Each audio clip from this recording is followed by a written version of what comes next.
साहूकार के 7 लड़के, एक लड़की की कहानी। करवा चौथ की पौराणिक व्रत कथा। श्री गणेशाय नमः। एक साहूकार के 7 लड़के और एक लड़की थी। एक बार कार्तिक मास की कृष्ण पक्ष की चतुर्थी तिथि को सेठानी सहित उसकी 7 बहुएं और उसकी बेटी ने भी करवा चौथ का व्रत रखा। रात्रि के समय जब साहूकार के सभी लड़के भोजन करने बैठे तो उन्होंने अपनी बहन से भी भोजन कर लेने को कहा। इस पर बहन ने कहा, भाई अभी चांद नहीं निकला है, चांद के निकलने पर उसे अर्घ्य देकर ही मैं आज भोजन करूंगी। साहूकार के बेटे अपनी बहन से बहुत प्रेम करते थे। उन्हें अपनी बहन का भूख से व्याकुल चेहरा देख बेहद दुख हुआ। साहूकार के बेटे नगर के बाहर चले गए और वहां एक पेड़ पर चढ़कर अग्नि जला दी।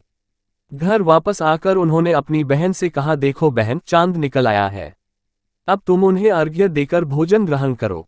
साहूकार की बेटी ने अपनी भाभियों से कहा, देखो चांद निकल आया है, तुम लोग भी अर्घ्य देकर भोजन कर लो।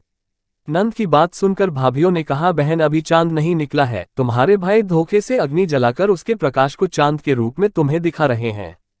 साहूकार की बेटी अपनी भाभियों की बात को अनसुनी करते हुए भाइयों द्वारा दिखाए गए चांद को अर्घ्य देकर भोजन कर लिया।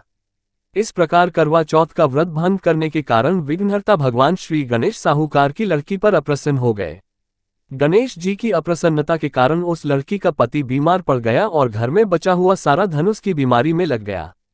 साहूकार की बेटी को जब अपने किए हुए दोषों का पता लगा तो उसे बहुत पश्चाताप हुआ।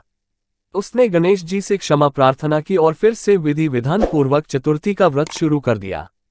उसने उपस्थित सभी लोगों का श्रद्धानुसार आदर किया और तदुपरांत उनसे आशीर्वाद ग्रहण किया।